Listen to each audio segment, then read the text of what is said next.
Hello, welcome to the Villages, Florida. My name is David. I'm a realtor with Florida Realty Investments, and I can be reached at DavidisinFlorida at gmail.com. Every week, we take a look at what's happening in the real estate market, the Villages specifically. And I'd like to point out that if you are looking to buy a home in the Villages, you may wish to take advantage of our ability to really get into the numbers and find deals, whichever part of the Villages they might exist in.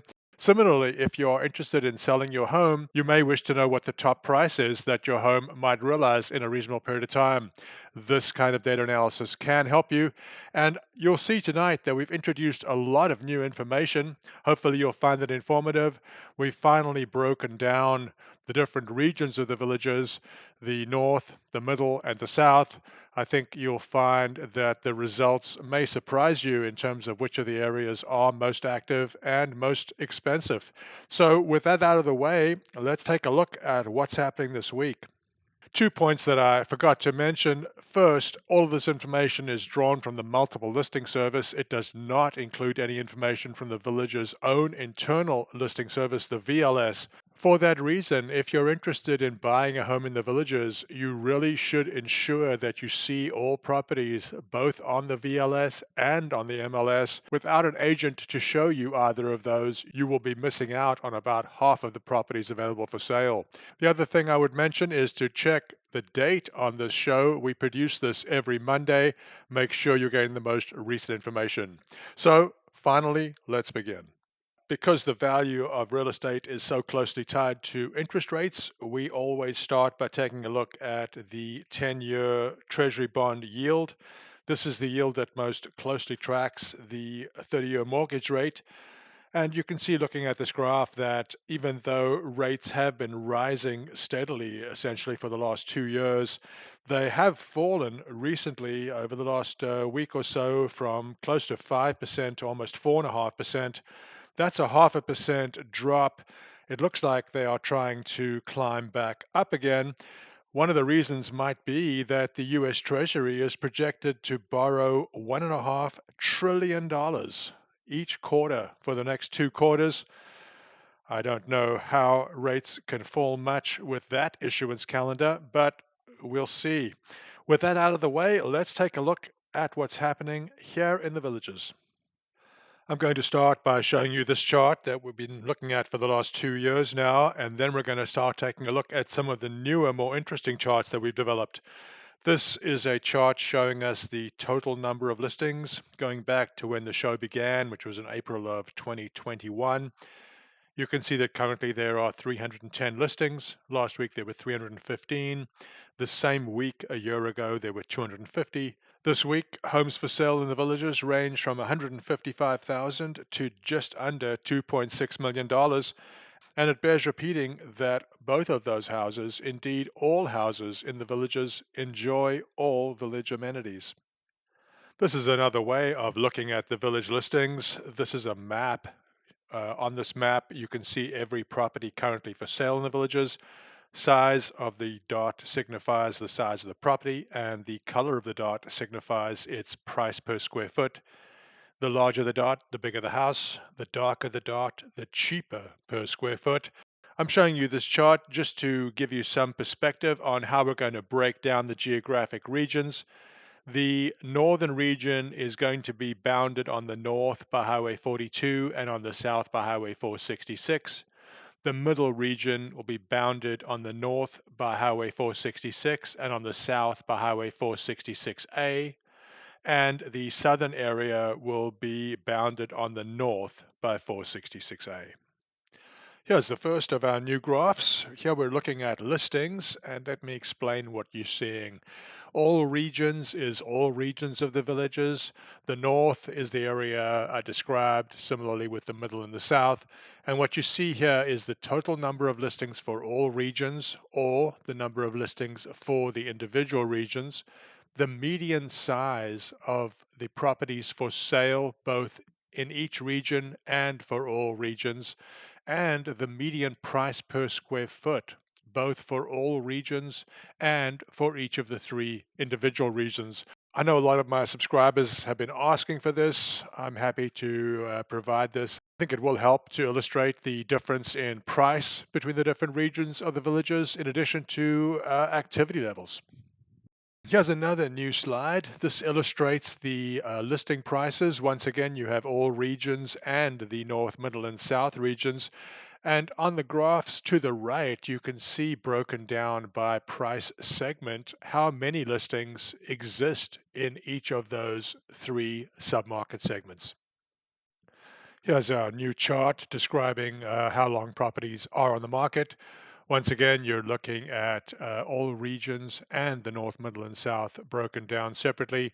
You're looking at the median listing time, and the second line is the number of properties that have been on the market for more than 100 days. Interesting that only 9 in the South qualify. Now we'll take a look at new listings and pending home sales. Those of you who follow the channel know that we consider this to be possibly the most current measure of activity, since it measures houses that have entered the market over the previous 7 days as new listings and houses that have left the market over the previous 7 days as homes going pending.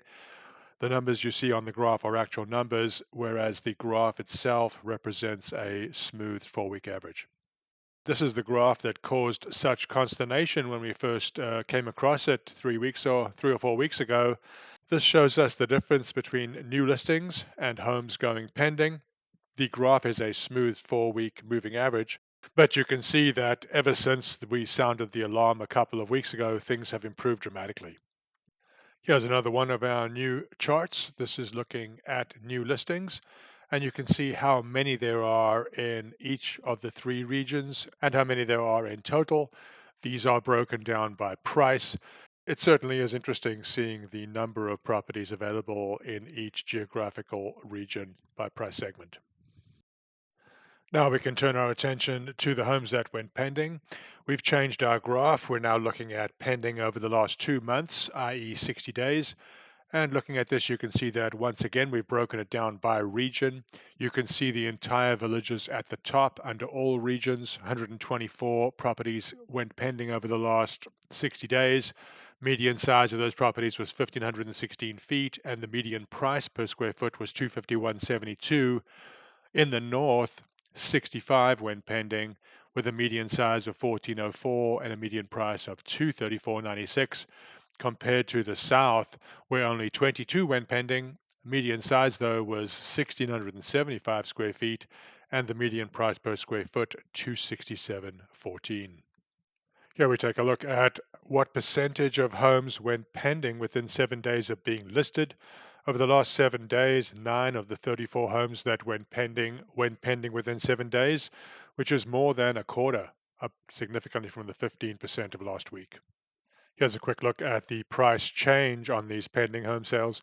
What we're looking at here is the difference between the final asking price and the original listing price for the homes that went pending over the last 7 days.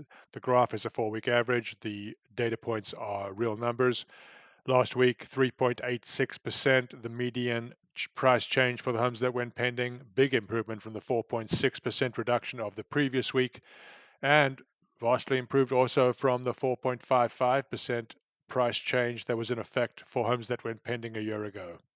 Here's another look at the homes that went pending last week. Median time on the market for those was 32 days, significantly worse than the 24 that we saw last week, and almost 3 times the length of time that it took for the same week a year ago. We now turn our attention to sales. Once again, you can see we've broken down the data by geographic region, and you can see the summary at the top for all regions. The time period is the last 60 days. We've changed to incorporate more data.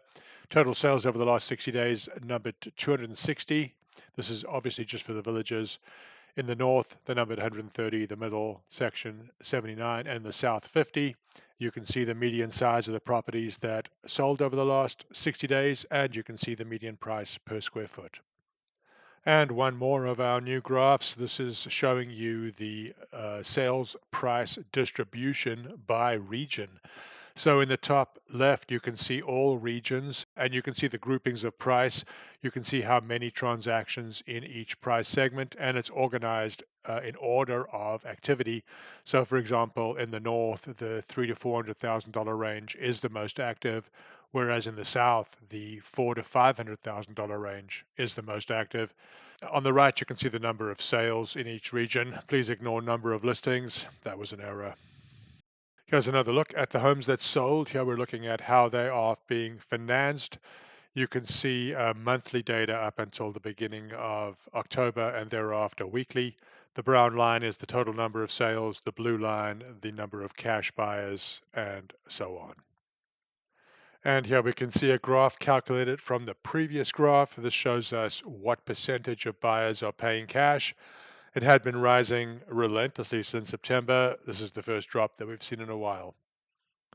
Just to quickly take a look at the enthusiasm of buyers, this is an examination of the homes that closed last week to see how many of them were taken off the market within 7 days of being listed. 12 of the 41 met that criteria, which is 29%, about the same as the 34% of the week before. Now we take a look at all listings once again. This time we're looking at what percentage have decreased their asking price from the original listing price. This week it's 51.72% of all listings compared to 52.38% of listings last week and compared to 54.8% of listings the same week a year ago.